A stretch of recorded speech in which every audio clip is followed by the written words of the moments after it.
أعوذ بالله من الشيطان الرجيم.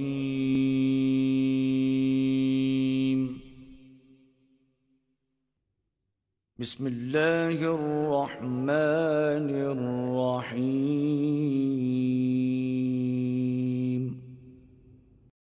وَإِذْ قَالَ رَبُّكَ لِلْمَلَائِكَةِ إِنِّي جَاعِلٌ فِي الْأَرْضِ خَلِيفَةً قَالُوا أَتَجْعَلُ فِيهَا مَن يُفْسِدُ فِيهَا وَيَسْفِكُ الدِّمَاءَ وَنَحْنُ نُسَبِّحُ بِحَمْدِكَ وَنُقَدِّسُ لَكَ قَالَ إِنِّي أَعْلَمُ مَا لَا تَعْلَمُونَ وَعَلَّمَ آدَمَ الْأَسْمَاءَ كُلَّهَا ثُمَّ عَرَضَهُمْ عَلَى الْمَلَائِكَةِ فَقَالَ أَنبِئُونِي بِأَسْمَاءِ هَؤُلَاءِ إِن كُنتُمْ صَادِقِينَ قالوا سبحانك لا علم لنا إلا ما علمتنا إنك أنت العليم الحكيم. اللهم صل على سيدنا ومولانا محمد. اللهم صل على سيدنا ومولانا محمد وعلى آله وصحبه وبارك وسلم. اللهم صل على سيدنا ومولانا محمد. نحمده ونصلي ونسلم على سيدنا ومولانا محمد رسوله النبي الأمين المكين الحنين الكريم الرؤوف الرحيم. أما بعد، أعوذ بالله من الشيطان الرجيم. بسم الله الرحمن الرحيم. فإذ قال ربك للملائكة إني جاعل في الأرض خليفة. وقال الله تبارك وتعالى في مقام آخر إذ قال ربك للملائكة إني خالق بشرا من طين فإذا سويته ونفخت فيه من روحي فقعوا له ساجدين. صدق الله العظيم. اللهم صل على سيدنا ومولانا محمد وعلى آله وأصحابه وبارك وسلم. اللهم صل على سيدنا ومولانا محمد وعلى آله وأصحابه وبارك وسلم. الصلاة والسلام عليك يا رسول الله وعلى آلك وأصحابك يا حبيب الله. اللہ تبارک و تعالی وحدہ لا شریک کا بے پایاں فضل و کرم اور احسان و انعام ہے کہ جس نے باعث تخلیق کائنات رحمت للعالمین شافع روز جزا حضور سیدنا محمد مصطفیٰ صلی اللہ علیہ وآلہ وسلم کے مبارک وسیلہ سے ہم سب کو دولت ایمان عطا فرمائی. اللہ تبارک و تعالی کما حق ہو ہم اس دولت کی قدر کرنے کی توفیق عطا فرمائے. بحمد اللہ تعالی آج سے جس سبجیکٹ کا اور جس عنوان کا ہم آغاز کر رہے ہیں وہ ہے حضرت سیدنا آدم علیہ السلام کا واقعہ.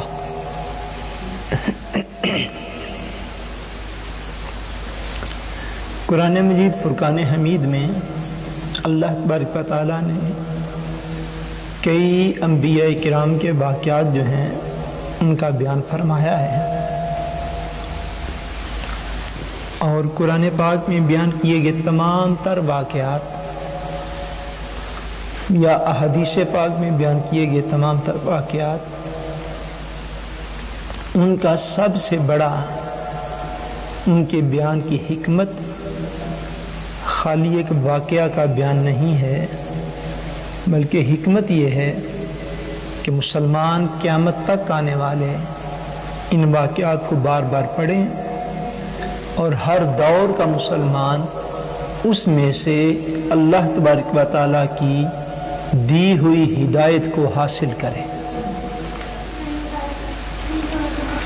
اس بیان سے انشاءاللہ تبارک و تعالیٰ میں یہ سمجھتا ہوں کہ اتنا فائدہ ہونا چاہیے، اور اتنا فائدہ آپ لوگوں کو، سننے والوں کو بعد میں بھی اٹھانا چاہیے کہ ہم واقعات کا سادہ اور سمپل بیان جو ہے وہ قرآن و حدیث کی روشنی میں کرنا چاہتے ہیں، تاکہ ایک تو وہ جو ایک بیک گراؤنڈ بزرگوں کا ہمارے کلچر کے اندر موجود ہے، سٹوری سنانے کا رجحان، وہ بھی ابھی کم ہو گیا ہے دور حاضر میں۔ اب ماؤں نے اپنے بیٹے اور بیٹیاں انٹرنیٹ کے سپرد کیے ہوئے ہیں کہ وہ سارا دن اور ساری رات انٹرنیٹ پہ بیٹھیں، اور جب شام کو تھک جائیں بیچارے دیکھ دیکھ کر تو سو جائیں۔ یعنی ماں باپ کے پاس وقت نہیں ہے اولاد کے لیے۔ ویسے کھڑا گئی یہ دو طرفہ ہوتا ہے، والدین کہتے ہیں اولاد کے پاس وقت نہیں ہے، مگر میں سمجھتا ہوں اگر غیر جانبدارانہ اگر ہم سوچیں تو والدین کا بھی کم و بیش ایسا ہی سلوک ہوتا ہے کہ والدین کے پاس اولاد کے لیے وقت نہیں، اولاد کے پاس والدین کے لیے وقت نہیں۔ 15-20 سال کے بعد جب رزلٹ نکلتا ہے تو وہ رزلٹ ایک تکلیف دہ رزلٹ ہوتا ہے۔ جب وہ نتیجہ برآمد ہو جاتا ہے، وہ جو پودا لگا تھا، بیج بویا تھا، وہ جب پل کے بڑھ کے جوان درخت ہو جاتا ہے تو اس وقت ہم روتے ہیں، چونکہ پہلے تو ہم نے وقت نہیں دیا ہوتا، اور جب وقت دیتے ہیں اس وقت ہمارے پاس کوئی اچھی بات سننے اور سمجھنے کے لیے نہیں ہوتی۔ میں یہ خیال کرتا ہوں کہ آپ کے دیے گئے موضوعات اس کے بعد انشاءاللہ تعالی شروع کروں گا، اور اگر پھر بھی کوئی وقت ہوا تو دیگر انبیاء کرام کے واقعات جو ہیں، جو واقعات قرآنی ہیں، ان پہ ایک تسلسل کے ساتھ اور ایک ان کی ترتیب کے ساتھ ان کا بیان جو ہے وہ کیا جائے۔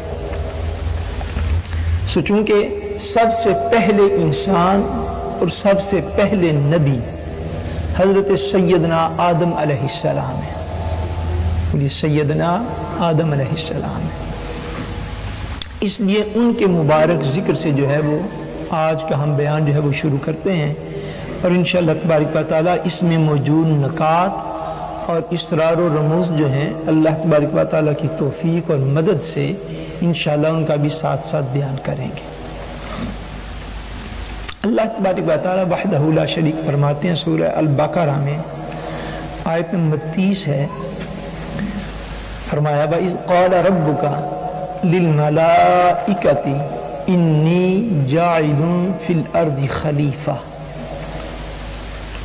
فرمایا کہ حبیب صلی اللہ علیہ وسلم آپ یاد کریں جب آپ کے رب نے فرمایا فرشتوں سے، کس نے فرمایا؟ نہیں، آپ اس کا مطلب آپ غور نہیں کریں، کس نے فرمایا؟ سارے بولیے کس نے فرمایا؟ آپ کے رب نے فرمایا۔ کس کو فرمایا؟ بولیے کس کو ارشاد فرمایا؟ فرشتوں کو ارشاد فرمایا۔ اور آپ کے رب فرمانے میں یعنی اللہ کریم ایسا بھی بیان فرما سکتے تھے، ایسا بھی فرما سکتے تھے، اے حبیب یاد کریں جب اللہ نے ایسے فرمایا، ایسا بھی کہا جا سکتا تھا کہ اے حبیب آپ یاد کریں جب رب نے ایسے فرمایا، جب خالق نے ایسے فرمایا، جب مالک نے ایسے فرمایا، جب رازق نے ایسے فرمایا، مگر ایسا نہیں فرمایا، فرمایا وَإِذْ قَالَ رَبُّكَ، اے حبیب یاد کریں جب آپ کے رب نے ارشاد فرمایا تھا۔ یعنی اللہ تبارک و تعالیٰ وحدہ لا شریک اپنا ذکر جب فرماتے ہیں تو وہ حضور کی نسبت کے ساتھ اپنا ذکر پسند فرماتے ہیں، حضور کی نسبت کا بیان درمیان میں کیا۔ اللہ تبارک و تعالیٰ ساری کائنات کا رب ہے یا نہیں؟ بولیے وہ آسمانوں کا رب ہے، وہ زمینوں کا رب ہے، وہ عرش کا رب ہے، کرسی کا رب ہے، لوح و قلم کا رب ہے، فرشتوں کا رب ہے، ملائکہ کا رب ہے، سارے جہان کا وہ رب ہے۔ مگر ایسا نہیں اس مقام پر فرمایا کہ حبیب یاد کریں جب عرش کے رب نے فرمایا تھا۔ بھئی عرش تھوڑی عظمت والی چیز ہے؟ نہیں، عظیم ترین چیز ہے اللہ تعالیٰ کی مخلوق میں عرش الہی۔ ایسا نہیں فرمایا کہ حبیب یاد کریں جب جنت کے رب نے فرمایا تھا، یہ نہیں فرمایا کہ حبیب یاد کریں جب جو ہے وہ سدرۃ المنتہا کے رب نے ارشاد فرمایا تھا، جب جنت الفردوس کے رب نے ارشاد فرمایا تھا، جب جبرائیل و میکائیل کے رب نے فرمایا تھا۔ نہیں، فرمایا وَإِذْ قَالَ رَبُّكَ، حبیب یاد کریں جب آپ کے رب نے ارشاد فرمایا تھا۔ سو کیا پتہ چلا؟ ساری کائنات میں اللہ تبارک و تعالیٰ کو جس مخلوق سے سب سے بڑھ کے پیار ہے وہ مخلوق مصطفیٰ ہے صلی اللہ علیہ وسلم، وہ مخلوق حضور ہے، جسے فرمایا وَإِذْ قَالَ رَبُّكَ، حبیب یاد کریں جب آپ کے رب نے ارشاد فرمایا تھا۔ لِلْمَلَائِكَةِ، ارشاد کس سے فرمایا؟ فرشتوں سے۔ بولیے ارشاد کس سے فرمایا؟ ملائکہ سے، فرشتوں سے ارشاد فرمایا۔ فرشتہ جو ہے ان کے حوالے سے ایمان بالملائکہ کے حوالے سے غالباً کوئی لیکچر ہوگا ہمارا کہ فرشتہ کسے کہتے ہیں اور فرشتہ کیا ہوتا ہے، فرشتے کیا مخلوق ہے، اور ایمان بالملائکہ فرشتوں پر ایمان جو ہے وہ اسلام میں کیا ہے۔ سر دست آپ اتنا یاد رکھ لیں، فرشتہ جو ہے وہ اللہ تبارک و تعالیٰ کی ایک نورانی مخلوق ہے۔ کس طرح کی مخلوق ہے؟ نورانی مخلوق ہے۔ جس طرح جنات ہیں وہ آگ سے پیدا کیے گئے، وہ ناری مخلوق ہے۔ انسان ہے مٹی سے پیدا کیا گیا ہے۔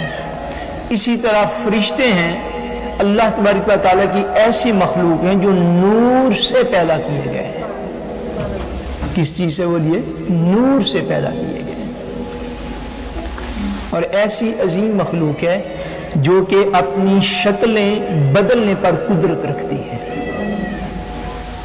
انسان اپنی شکل بدلنے پر قدرت نہیں رکھتا۔ یہ اللہ تبارک و تعالیٰ کی ایک کائنات کے اندر تقسیم ہے، مختلف مخلوقات کو اس نے مختلف شانیں اور عظمت عطا فرمائی۔ ملائکہ وہ مخلوق ہیں جو کہ اپنی اشکال جو ہیں، شکل اور شیپ جو ہے اس کو چینج کرنے پر قادر ہیں، وہ اس کو جب چاہیں جیسا چاہیں کر سکتے ہیں اللہ تبارک و تعالیٰ کے اذن کے ساتھ۔ اور قرآن مجید میں ایک مقام پر اللہ تبارک و تعالیٰ نے فرمایا کہ رب کے جو لشکر ہیں، اللہ تبارک و تعالیٰ کے لشکروں کی اصل تعداد کو کوئی نہیں جانتا۔ اس مقام پر لشکر سے مراد اکثر مفسرین نے ملائکہ اور فرشتوں کو لیا ہے کہ اس کے فرشتوں کی تعداد کیا ہے، اس کے فرشتوں کی جو ہے وہ امثال کیا ہے، فگر کیا ہے۔ فرمایا وہ اتنے زیادہ ہیں، سینکڑوں میں نہیں، ہزاروں میں نہیں، لاکھوں کروڑوں اربوں سے بھی متجاوز ہیں۔ لا تعداد فرشتے ہیں اللہ تبارک و تعالیٰ کے، بے شمار ملائکہ ہیں جن کو اللہ تبارک و تعالیٰ نے پیدا فرمایا۔ ایک حدیث پاک میں آتا ہے کہ شب معراج کی رات جب آقا دو جہاں صلی اللہ علیہ وسلم آسمانوں پر گئے تو ایک آسمان پر حضور صلی اللہ علیہ وسلم نے فرشتوں کی ایک لمبی قطار کو دیکھا، لمبی قطار کو دیکھا۔ آپ نے حضرت جبریل امین سے پوچھا، فرمایا جبریل یہ کون سے ملائکہ ہیں اور یہ کیا کرتے ہیں؟ جبریل امین عرض کرتے ہیں یا رسول اللہ صلی اللہ علیہ وسلم، حضور میں تو جب سے پیدا ہوا ہوں ان فرشتوں کی قطار کو ایسے ہی دیکھ رہا ہوں، مجھے حضور یہ بھی خبر نہیں یہ کہاں سے آ رہے ہیں اور یہ بھی خبر نہیں یہ کہاں پہ جا رہے ہیں۔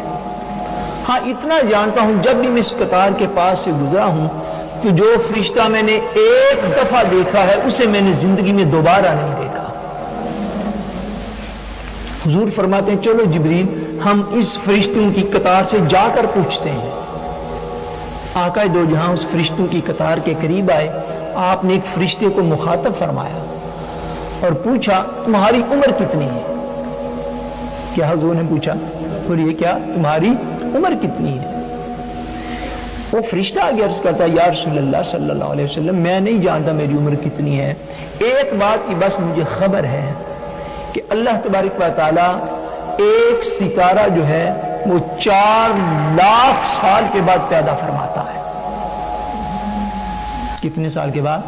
4 لاکھ سال کے بعد اللہ تبارک و تعالی ایک ستارہ پیدا فرماتا ہے، اور میں نے اپنی زندگی میں 4 لاکھ ستاروں کو اپنے سامنے بنتے ہوئے دیکھا ہے۔ یہ ان کی عمروں کا عالم ہے، وہ اللہ تبارک و تعالیٰ کی ایسی روحانی اور نورانی مخلوق ہے کہ اللہ تبارک و تعالیٰ نے ان سے ارشاد فرمایا کیا؟ فرمایا اے میرے سارے ملائکہ انی جاعل فی الارض خلیفہ، اے میرے فرشتوں میں زمین پر اپنا خلیفہ بنانے لگا ہوں۔ میں زمین پر کیا بنانے لگا ہوں؟ بولیے کیا بنانے لگا ہوں؟ اپنا خلیفہ بنانے لگا ہوں۔ انی جاعل فی الارض خلیفہ۔ ایک تفسیری نکتہ ہے، اگر آپ توجہ فرمائیں اور اس کو سمجھنے کی کوشش کریں، عربی زبان کے اندر خلق میں اور جعل میں فرق ہوتا ہے۔ ایک ہوتا ہے خلق کرنا یعنی تخلیق کرنا اور بنانا، ایک ہوتا ہے جعلا یعنی جعل، اس کو بھی بنانا کہتے ہیں۔ جو اس مقام پہ حرف یوز ہوا کہ انی جاعل، یہ سارے لفظ بولیے انی، سارے بولیے انی جاعل، کہ میں بنانے والا ہوں۔ خلق جو ہے وہ بھی بنانے کو کہتے ہیں، مگر خلق میں اور جعل میں اس میں ایک فرق ہے۔ جب اللہ تبارک و تعالیٰ زمین و آسمان کا ذکر فرماتے ہیں نا، اس مقام پر فرماتے ہیں خالق السماوات والارض، کہ اللہ وہ ہے جس نے بنایا آسمانوں کو اور زمین کو۔ خلق جو ہے، خلق ایسی تخلیق کو کہتے ہیں، ایسی کریشن کو کہتے ہیں، ایسی مخلوق کو کہتے ہیں کہ جس کو محسوس کیا جا سکے۔ جس کو کیا کیا جا سکے؟ یعنی مثلا یہ ٹیبل ہے، اس کو کہتے ہیں کہ یہ خلق ہوا ہے۔ اس کو کیا کہتے ہیں؟ یہ فین پڑا ہوا، اس کو کہیں گے یہ خلق ہوا ہے، یہ پیدا ہوا ہے۔ یہ دیوار ہے، یہ ٹیبل ہے، یہ کرسی ہے، یہ کیمرہ ہے، یہ انسان ہے، اس کو کہیں گے یہ خلق ہوا ہے۔ فرمایا، آپ قرآن مجید کے ایک مقام میرے ذہن میں آ رہا ہے، میں اس کو عرض کرتا ہوں۔ فرمایا ایک ہی مقام پر فرمایا خلق السماوات والارض وجعل الظلمات والنور۔ فرمایا کہ اللہ نے پیدا فرمایا آسمانوں کو اور زمینوں کو، اور بنایا تاریکی کو اور نور کو۔ یہ خلق اور جعل میں فرق کیا ہے؟ کہ خلق جو ہے ایسی مخلوق کو کہتے ہیں جس کو آنکھوں سے دیکھا جا سکے، جس کو ہاتھوں سے چھوا جا سکے، جس کو محسوس کیا جا سکے۔ جو مخلوق محسوس کی جائے اس کو خلق کہتے ہیں، اور جو محسوس نہ کی جا سکے ظاہراً، جس کا ظاہری ادراک نہ کیا جا سکے، جس کو ظاہری دیکھا نہ جا سکے، جس مقام و مرتبہ کو ظاہر کی آنکھ سے ناپا اور تولا نہ جا سکے، اس کو جعل کہتے ہیں۔ یہ نہیں فرمایا کہ اے ملائکہ میں تمہارے سامنے اپنے خلیفے کو خلق کرنے لگا ہوں، نہیں۔ فرمایا اذ قال ربک للملائکۃ انی جاعل، فرمایا میں تمہارے سامنے جعل کرنے والا ہوں، میں تمہارے سامنے بنانے والا ہوں۔ جب اس کو دیکھو گے، اللہ کے نبیوں کو، اللہ کے رسولوں کو، اللہ کے خلفاء کو جب دیکھو گے تو دیکھنے میں تو وہ وہی نظر آئیں گے کہ وہ 2 آنکھیں رکھتے ہیں، دیکھنے میں تو 2 ہاتھوں والے، دیکھنے میں تو 2 پاؤں والے۔ میں ان کو ایسی شیپ جو عطا فرماؤں گا عام انسانوں کی طرح کی، دیکھنے میں تو وہ ویسے نظر آئیں گے، مگر ان کا روحانی مرتبہ ایسا ہوگا، ان کا باطنی رتبہ ایسا ہوگا کہ جاعل فی الارض خلیفہ۔ دیکھنے میں تو ان کی بھی 2 آنکھیں ہوں گی، 2 کان ہوں گے، 2 ہاتھ ہوں گے، 2 پاؤں ہوں گے، دیکھنے میں تو شیپ اور شکل انسانی ہوگی، مگر ان کے باطن کا عالم یہ ہوگا، ان کی روحانیت کا عالم یہ ہوگا، ان کا باطنی مرتبہ ایسا ہوگا کہ وہ رہیں گے زمین پر مگر اللہ کے نائب ہوں گے، رہیں گے زمین پر مگر نائب اللہ کے ہوں گے، خلیفہ اللہ کے ہوں گے۔ فرمایا ایسا مقام و مرتبہ میں انہیں عطا فرما کے دنیا میں بھیجوں گا کہ جائلن، میں ان کا باطن ایسا پاکیزہ فرما دوں گا، ان کا روحانی مرتبہ اتنا بڑھا دوں گا کہ خلیفہ، یہ اللہ کے خلیفہ ہو جائیں گے۔ یہ فرمایا جعل انی جاعل فی الارض خلیفہ، فرمایا میں زمین میں اپنا خلیفہ بنانے والا ہوں۔ اچھا، خلیفہ کا جو لفظ ہے، خلیفہ کہتے ہیں کسی کے نائب کو۔ خلیفہ کسے کہتے ہیں بولیے؟ کسی کے، بھائی جس کا کہتے ہیں کہ یہ پریزیڈنٹ ہے، یہ اس کا وائس پریزیڈنٹ ہے۔ وائس کو عربی میں خلیفہ کہیں گے، وائس کو عربی میں کیا کہیں گے؟ خلیفہ کہیں گے۔ بھائی یہ وزیر اعظم ہے، پرائم منسٹر ہے، یہ وائس پرائم منسٹر ہے، ایسے کہتے ہیں نا۔ یہ گورنر ہے، یہ وائس گورنر ہے۔ یہ کسی پارٹی کا، کسی جماعت کا چیئرمین ہے، یہ اس کے نیچے وائس چیئرمین ہے۔ یہ فلان مسجد کا امام ہے، یہ اس کے نیچے نائب امام ہے۔ یہ نائب اور وائس اور خلیفہ یہ سارے کم و بیش مترادفات آپ سمجھ لیں، سملر ورڈ سمجھ لیں۔ یعنی نائب کی ضرورت اس وقت ہوتی ہے جب اصل اپنے مقام پر موجود نہ ہو۔ اسی طرح یہ نا بولیے، نائب کی ضرورت تب ہے، وائس کی ضرورت تب ہے جب اصل اپنے مقام پر موجود نہ ہو۔ یعنی یہ وائس پریزیڈنٹ ہے کہ جب پریزیڈنٹ صاحب ملک سے باہر چلے جائیں گے تو ان کے بعد ملک کا انتظام یہ سنبھالیں گے۔ یہ وائس چیئرمین ہے، جب پارٹی کے چیئرمین کہیں باہر دورے پہ چلے جائیں گے تو اس ملک کے اندر اپنی جماعت کی چیئرمین شپ یہ بندہ کرے گا، اس کو وائس اور خلیفہ کہتے ہیں۔ اب اللہ تبارک و تعالیٰ یعنی وائس دو ہی صورتوں میں ہے، یا تو اصل جو شخصیت ہے وہ کسی جگہ پہ چلی جائے، یا اس اصل شخصیت کا وصال ہو جائے تو اس کے بعد اس کا خلیفہ ہو۔ اب اللہ تبارک و تعالیٰ وحدہ لا شریک تو ان دونوں چیزوں سے پاک ہے۔ اللہ تبارک و تعالیٰ کو کہیں آنے اور جانے سے پاک ہے۔ اللہ تبارک و تعالیٰ معاذ اللہ وفات سے، موت سے، وصال سے پاک ہے۔ اب اللہ تبارک و تعالیٰ کو تو خلیفہ کی حاجت ہی کوئی نہیں، خلیفہ کی ضرورت ہی کوئی نہیں، اپنے نائب اور وائس کی کوئی حاجت اور کوئی ضرورت نہیں، وہ بے نیاز ہے ان ساری باتوں سے۔ پھر خلیفہ کیوں ارشاد فرمایا؟ پھر کیوں فرمایا کہ یہ میرا خلیفہ ہے؟ وہ اس لیے فرمایا کہ یہ خلیفہ تو اس کا ہے مگر اس کو حاجت نہیں ہے۔ انبیاء سارے جو اللہ کے خلیفہ ہیں، اللہ کے نائب ہیں، مگر اس لیے نہیں کہ اللہ کو حاجت ہے اپنے نائب کی، اس لیے کہ اللہ کی باقی ساری مخلوقات کو حاجت ہے اس وسیلے کی جو ساری مخلوق کو اللہ تعالیٰ سے ملانے والا ہو۔ اس لیے انہیں خلیفہ کہتے ہیں کہ کوئی بھی عام انسان اللہ تبارک و تعالیٰ کے احکام کو حاصل نہیں کر سکتا۔ میں آپ کو مثال دیں، نمازیں کتنی ہیں؟ بولیے کتنی ہیں؟ 5۔ سال میں روزے کتنے مہینے فرض ہیں؟ بولیے کتنے مہینے فرض ہیں؟ یہ حکم کس کے ہیں؟ بولیے کس کے ہیں؟ ہمیں کیسے پتا چلا؟ حضور نے بتایا۔ ہمیں کیسے پتا چلا؟ حضور نے بتایا۔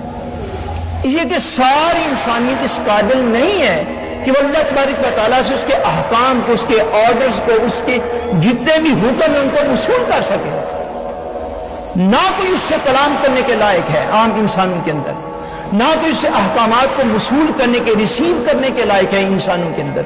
اس لیے اللہ تبارک و تعالیٰ نے زمین میں اپنے خلفاء پیدا فرمائے، اپنے انبیاء پیدا فرمائے تاکہ وہ وسیلہ بنے رب کے درمیان اور رب کی باقی ساری مخلوق کے درمیان، اور اتنا قابل وسیلہ ہوں کہ ادھر سے ریسیو بھی کر سکیں اور اس قابل بھی ہوں کہ ریسیو کر کے آگے پہنچا بھی سکیں۔ اس لیے فرمایا خلیفہ، یہ میرے خلیفہ ہے، مگر وہ اس کو خلافت کی حاجت نہیں، اس کی ضرورت ہمیں تھی، عام انسانوں کو اس کی ضرورت تھی۔ عام انسانوں کو ہمیں اس کی ضرورت تھی کہ عام انسان جو ہے وہ اللہ تبارک و تعالیٰ کے احکام کو کیسے حاصل کرے گا۔ اس کے لیے فرمایا کہ یہ خلیفہ ہیں، یہ نائب ہیں زمین میں خدا کے، یہ زمین میں خدا کے نائب ہیں۔ اللہ تبارک و تعالیٰ وحدہ لا شریک نے جب اس امر کا فیصلہ فرما لیا کہ میں زمین پر اپنا نائب جو ہے، خلیفہ جو اس کو بھیجوں گا، اب اس کے بنانے کا جب وقت آیا، اس کے ظاہری وجود کو بنانے کا جب وقت آیا، اس پر اللہ تبارک و تعالیٰ وحدہ لا شریک نے اب وہ جو ظاہر اس کا بنانا تھا اپنے خلیفہ کا، اب جب ظاہر بنانے کا وقت آیا تو کئی مقامات پر حضرت آدم علیہ السلام کا واقعہ یاد رکھیے گا، قرآن مجید میں کم و بیش 7 مختلف صورتوں میں بیان کیا گیا ہے، مختلف مقامات پر بیان کیا گیا ہے۔ اب وہ فیصلہ ہو گیا جس کا ذکر سورہ البقرہ میں فرمایا تھا۔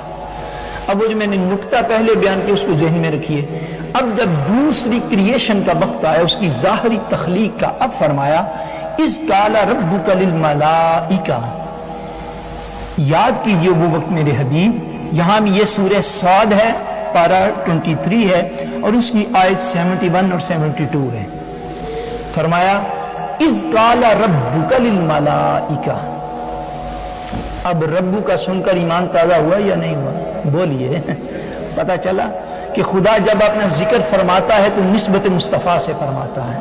یہ سورہ صاد اب کتنے مقام پڑھیں گے، بے شمار مقامات ہیں قرآن کی، یہاں بھی یہی فرمایا اِذْ قَالَ رَبُّكَ، اے حبیب یاد کریں نا جب آپ کے رب نے فرمایا تھا للملائکہ، فرشتوں سے، کیا؟ اب لفظ سننے آگے توجہ سے، فرمایا انی خالقن، وہاں فرمایا تھا انی جاعلن، یہاں کیا فرمایا انی خالقن۔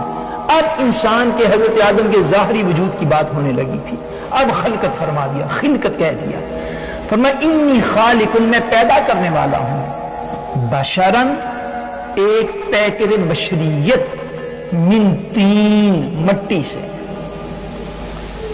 کس چیز سے پیدا کرنے والا ہوں؟ مٹی سے میں پیدا کرنے والا ہوں۔ اب اللہ کریم نے وہ جو فیصلہ فرما دیا تھا جس سے فرشتوں کو آگاہ فرمایا، اب اس فیصلے کے جب عملی ظہور کا وقت آیا، پریکٹیکلی طور پر اس کے سامنے ہونے کا وقت آیا، اب فرشتوں سے فرمایا کہ میں جو پیدا کرنے والا ہوں، انسان کو جو تخلیق کرنے والا ہوں، انی خالق بشرا من طین، کہ میں مٹی سے انسان کو بنانے والا ہوں۔ سو پہلے انسان حضرت آدم علیہ السلام، ان کی پیدائش کس چیز سے کی گئی؟ بولیے کس چیز سے؟ مٹی سے، اور اسی لیے انسان کو کہتے ہیں کہ اس کو مٹی سے بنایا گیا۔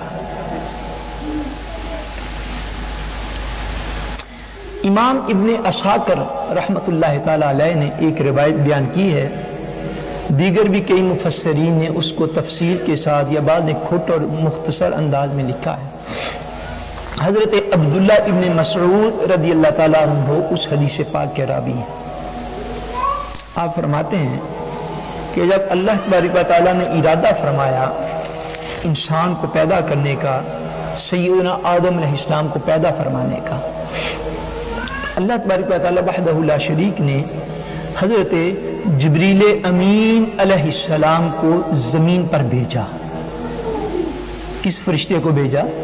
بولیے، حضرت جبریل امین علیہ السلام کو بھیجا اور فرمایا اے جبریل، ساری زمین سے پھر کر ہر قسم کی مٹی جو ہے وہ ایک مٹھی بھر کر تو ہماری بارگاہ میں لے کے آ،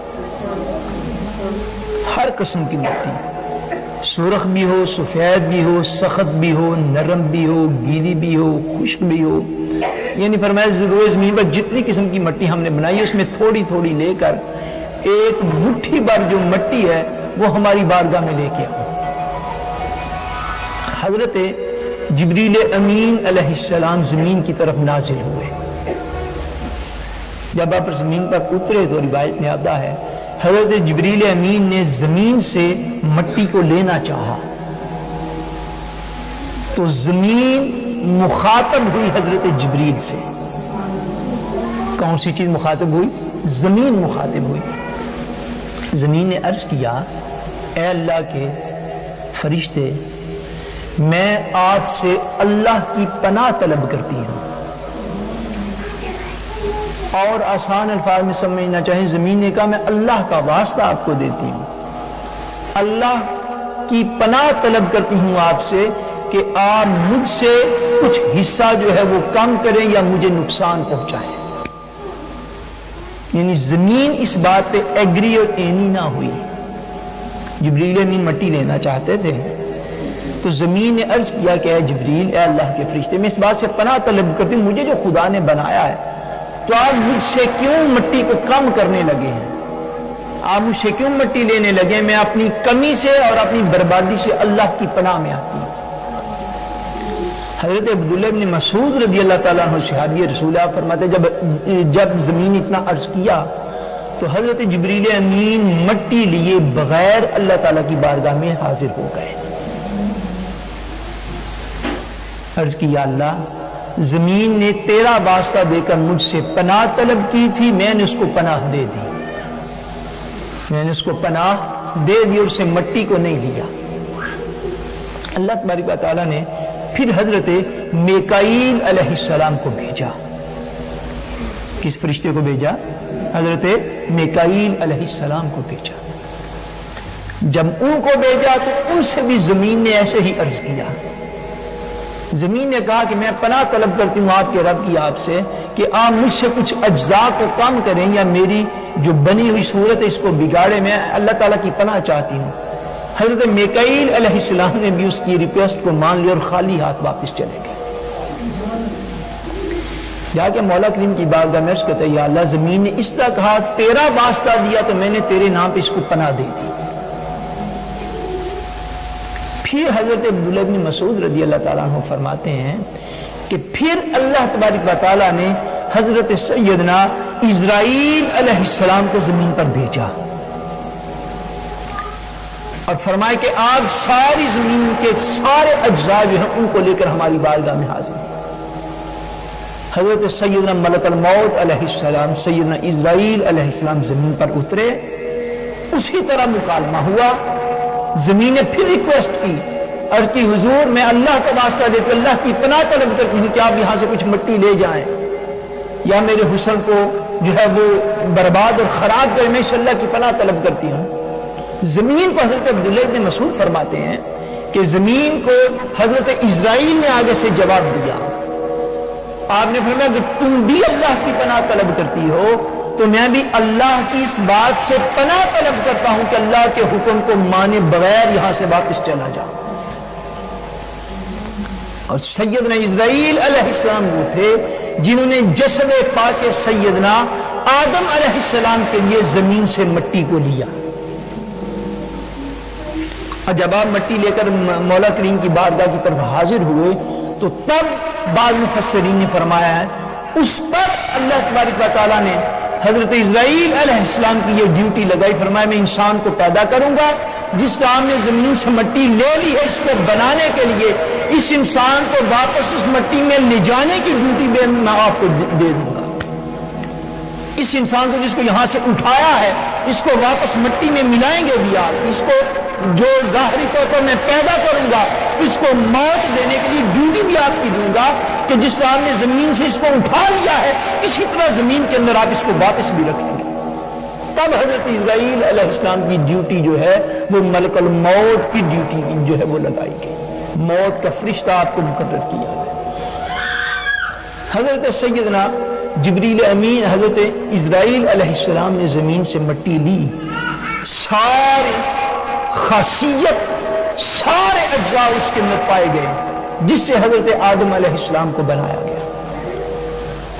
چونکہ ہر قسم کی مٹی لی گئی، اسی لیے اولاد آدم میں حضرت آدم کی اولاد میں مختلف لوگ جو ہیں مختلف کلرز رکھتے ہیں، اسی کہ آپ کی مٹی میں سارے اجزاء زمین کے شامل تھے، سرخ بھی، سفید بھی، کالا بھی، سخت بھی، نرم بھی، گیلا بھی، سوکھا بھی، اور سارے اجزاء چونکہ اس کے اندر حصے تھے اس لیے اولاد آدم جو ہے اس کا رنگ ایک نہیں ہے، اس لیے اولاد آدم میں سارے کلرز جو ہیں وہ پائے جاتے ہیں جسے اس مٹی کے اندر ساری خاصیتیں موجود تھیں۔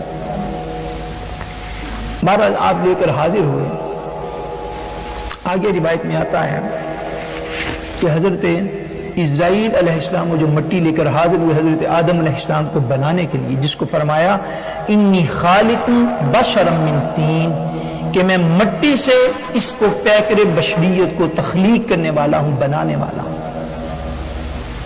بعض روایات ایسی ہیں کہ اس مٹی کو موجودہ جس جگہ پر خانہ کعبہ ہے حضرت آدم علیہ السلام کی مٹی کو خانہ کعبہ کی جگہ پہ رکھ دیا گیا، اور اس پہلے انسان کامل کی جب وہ تخلیق ہو رہی تھی، بنایا جا رہا تھا، تو ان کی مٹی کو جب اس جگہ پر رکھا گیا، خانہ کعبہ معظمہ کی جگہ پر، تو 40 روز تک اس مٹی کے اوپر بارش ہوتی رہی۔ کتنے روز؟ 40 روز بارش ہوتی رہی، اور یہ بارش ظاہری نہ تھی، بارش معنوی تھی۔ اور مفسرین نے فرمایا ہے کہ وہ جو مٹی تھی پہلے انسان کی، اس مٹی پر جو 40 روز بارش ہوئی، اس میں سے 39 روز 39 ڈیز اس پر رنج کی، مصیبت کی، غم کی، افسوس کی، دکھ کی بارش کی گئی، اور 40 دن میں سے ایک روز خوشی کی بارش کی گئی اس کو۔ یہی نسبت تناسب انسان کی زندگی میں غم کا اور خوشی کا ہے۔ 40 دن جو بارش نازل کی گئی، تو 39 دن 39 ڈیز تک وہ بارش رنج کی تھی، مصیبت کی تھی، تکلیف کی تھی، بیماری کی تھی، دکھ کی تھی، اور خالی ایک روز جس مٹی پر بارش کی گئی، وہ بارش جو ہے وہ خوشی کی تھی، راحت کی تھی، اطمینان کی تھی، سکون کی تھی۔ اس لیے انسان کی نیچر اس قسم کی ہے کہ یہ معاذاللہ کوئی معاملہ نہ بھی ہو اس کو دکھ سمجھ لیتا ہے، یعنی دکھ والا معاملہ نہ بھی ہو اس کو غم سمجھ لیتا ہے، یعنی غم کو بہت جلدی فیل کر لیتا ہے، دکھ کو بہت جلدی فیل کر لیتا ہے، اور دکھوں اور غموں اور پریشانیوں کو اپنے اوپر سوار کر لیتا ہے۔ اس لیے اس کی مٹی کے اوریجن پر 39 دن غموں کی بارش کی گئی، دکھوں کی بارش کی گئی، تکلیفوں کی بارش کی گئی، اور ایک دن خالی رحمت کی، راحت کی، خوشی کی بارش کی گئی۔ یہی دنیا کی زندگی میں تناسب اور بیلنس رکھا گیا۔ اس لیے اللہ تبارک و تعالی وحدہ لا شریک نے ایک مقام پر فرمایا ان اللہ مع الصابرین۔ یہ دنیا خوشیوں کی جگہ ہی نہیں ہے، یہ ہماری اپنی غلط فہمی ہے۔ فرمایا سنو، دنیا کے اندر جب تمہیں تکلیفیں آئیں، دکھ آئیں، پریشانیاں آئیں، بیماریاں آئیں، تو یاد رکھنا یہ ہم نے دارالامتحان رکھا ہے، یہ ایگزامینیشن ہال ہے دنیا کی زندگی۔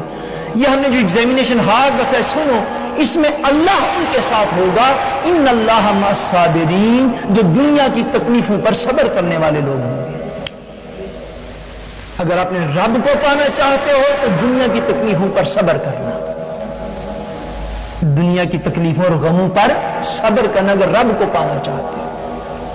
اگر بے صبری کرو گے تو اپنے خالق کی رحمت کو بھی اپنے ہاتھ سے کھو دو گے۔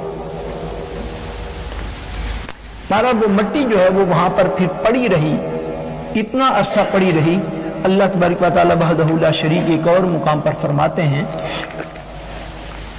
سورہ الحجر کے اندر فرمایا، آیت 26 کے اندر فرمایا وَلَقَدْ خَلَقْنَا الْإِنسَانَ مِنْ صَلْصَالٍ مِنْ حَمَإٍ مَسْنُونٍ۔ فرمایا بے شک ہم نے انسان کی کیمیائی تخلیق ایسے خشک بجنے والے گارے سے کی ہے جو کہ سیاہ بودار ہو چکا تھا۔ وہ مٹی پڑی رہی، پھر اس سے سیدنا آدم علیہ السلام کا ڈھانچہ جو ہے اس کو بنایا گیا، اور آپ کا ڈھانچہ جو ہے وجود جو ہے جب اس کو بنا دیا گیا تو وہ اس طرح، جس طرح علماء نے لکھا ہے کہ جب تک اس میں روح اقدس نہیں تھی پھونکی گئی تو وہ اس طرح بجتا تھا جس طرح مٹی کا کوئی برتن ہونا تو اس کے اوپر آپ فنگر کو یوں ٹچ کریں تو آواز آتی ہے مٹی کے برتن سے، جب یوں جیسے ٹیبل ہے نا، یہ ایسے، اس کو کہتے ہیں بجنا۔ سورہ الرحمن میں بھی فرمایا خلق الانسان من صلصال کالفخار۔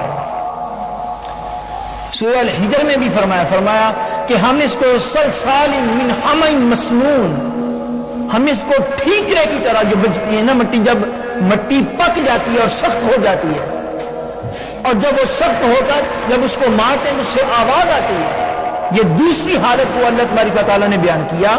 فرمایا وہ جو تین تھی، وہ جو خالی مٹی تھی، پھر ہم نے اس کو پانیوں کے ساتھ جو ہے ہم نے اس کو گیلا کیا، پھر اس گیلی مٹی کو ہم نے جب بنایا تو وہ ایسی ہوگی تھوڑے عرصے بعد کہ جس طرح وہ ایک بجنے والی اور کھڑکھڑاتی ہوئی اور کھنکھناتی ہوئی مٹی بن گئی۔ اس کو جب ہاتھ لگایا جاتا تھا تو وہ بجتی تھی، یہ اس کی کیفیت ہوگی، اور بڑے عرصے تک سیدنا آدم علیہ السلام کے وجود کو ایسے ہی رکھا گیا، بڑے عرصے تک ایسے رکھا گیا۔ اللہ کریم ارشاد فرماتے ہیں اس مقام پر سورہ صاد کے اندر فرمایا ہم نے ملائکہ کو جو حکم دیا تھا وہ یہ تھا، فرمایا فَإِذَا سَبَّيْتُهُ، اور پھر جب میں اس کو درست کر لوں، یعنی جب اس کی ظاہری تخلیق مکمل ہو جائے، وَنَفَخْتُ فِيهِ مِن رُوحِي، اور میں اپنی طرف سے اپنی نورانی روح اس کے اندر پھونک دوں، جب یہ کام ہو جائے تو تم کیا کرنا، فَقَعُوا لَهُ سَاجِدِينَ، تو تم سارے کے سارے فرشتے اس کے سامنے سجدہ کرنا، اس کے سامنے کیا کرنا، بولیے کیا کرنا، سجدہ کرنا، اس کے سامنے سجدے میں گر جانا۔ جب میں اس کو مکمل کر لوں، وَنَفَخْتُ فِيهِ مِن رُوحِي، اور اپنی طرف سے میں اس کے اندر روح کو پھونک دوں، اپنی طرف سے نورانی روح جو ہے اس کے اندر پھونک دوں، اس کے اندر زندگی آ جائے، جو ہی تم اس کو زندہ دیکھو، فَقَعُوا لَهُ سَاجِدِينَ، تو اسی وقت اس کے سامنے سجدہ میں گر پڑنا۔ اس کے سامنے کیا کرنا، سارے بولیے کیا کرنا، پھر بولیے کیا کرنا، سجدہ کرنا۔ کیوں؟ اللہ تبارک و تعالیٰ کے علاوہ کیا کسی کو سجدہ کرنا جائز ہے؟ بولیے، سارے بولیے، نہیں ہے۔ اب موجودہ دور کی ٹرمینالوجی میں آ جائیں، جو ٹرمینالوجی اب میڈیا پر اور بڑے طریقے سے پھیلائی جا رہی ہے کہ جس نے اللہ تبارک و تعالیٰ کے علاوہ کسی کو سجدہ کیا وہ مشرک ہوا۔ بات ایسے ہی ہے، بات ایسے ہی ہے، جس نے اللہ تعالیٰ کے علاوہ کسی کو سجدہ کیا وہ کیا ہوا، مشرک ہوا، کافر ہوا۔ اچھا سوال یہ ہے کہ اگر اللہ کے علاوہ کسی کو سجدے کرنے سے بندہ مشرک ہوتا ہے تو یہ کیا تھا جو فرمائے فَقَعُوا لَهُ سَاجِدِينَ، کہ حضرت آدم رب تو نہ تھے معاذ اللہ؟ بولیے، میں بڑی خاص بات اب کرنے والا ہوں، رب تھے؟ سارے بولے رب تھے؟ نہیں تھے، اللہ کی مخلوق تھے، کریشن تھے، اللہ کے پہلے نبی اور پہلے انسان تھے۔ اب اللہ تعالیٰ نے سارے فرشتوں کو جو سجدہ کروا دیا، فرمایا سارے فرشتے میرے آدم کو سجدہ کرو۔ جب سارے فرشتوں نے سجدہ کیا یا نہ کیا؟ بولیے کیا۔ اب اگر سارے فرشتوں نے سجدہ کیا تو موجودہ دور کی جو ٹرمینالوجی ہے، موجودہ دور کی ٹرمینالوجی یا جو عام آپ کو علم دیا جاتا ہے اس کے مطابق پھر فرشتے سارے کیا ہو گئے؟ بولیے اب کیا ہو گیا؟ ٹھیک ہے، تو پھر معاملہ تو سارا غلط ہو گیا نا، جو ہمیں تعلیم پہنچی غلط ہوا یا نہیں ہوا؟ وہ تو غلط ہو گیا۔ غلط اس لیے ہو گیا کہ کیا جب پہلا انسان بنا معاذ اللہ تو خود اللہ تعالیٰ نے اپنے عمل سے معاذ اللہ فرشتوں کو شرک کا حکم دیا تھا؟ Is it possible؟ یہ کبھی پاسبل نہیں ہو سکتا۔ کیا اللہ تبارک و تعالیٰ وحدہ لا شریک نے فرشتوں کو کہا کہ جاؤ تم شرک کرو؟ ایسا نہیں ہے کہ فرشتوں کو شرک کا حکم دیا تھا، فرشتوں کو سجدے کا حکم دیا مگر شرک کا حکم، بولیے شرک کا حکم نہیں دیا۔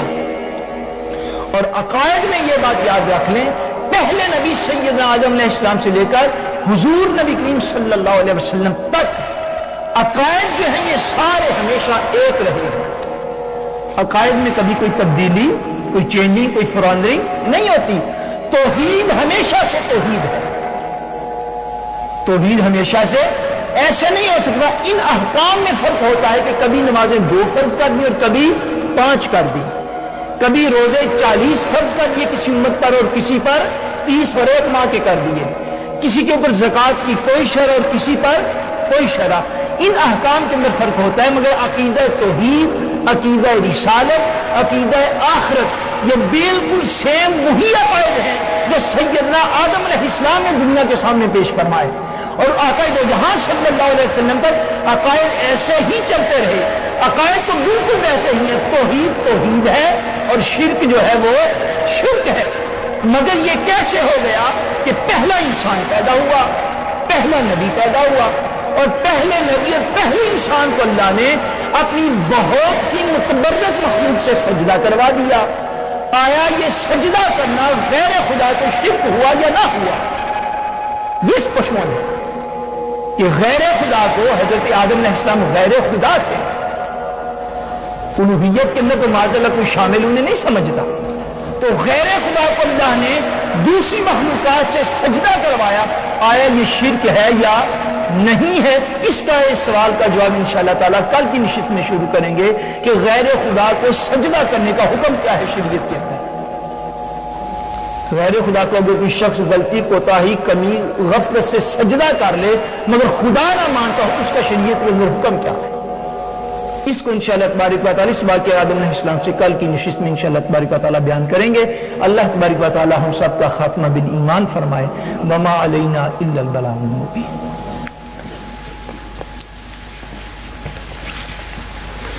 اللهم صل على سيدنا ومولانا محمد وعلى آله وصحبه وبارك وسلم۔ ربنا آتنا في الدنيا حسنة وفي الآخرة حسنة وقنا عذاب النار وأدخلنا الجنة مع الأبرار یا عزیز یا غفار یا رب العالمین۔ وصلی اللہ تعالی علی حبیبہ خیر خلقہ سیدنا و مولانا محمد وعلی آلہ وصحبہ وبارک وسلم اجمعین برحمتک یا ارحم الراحمین بحق لا الہ الا اللہ محمد الرسول۔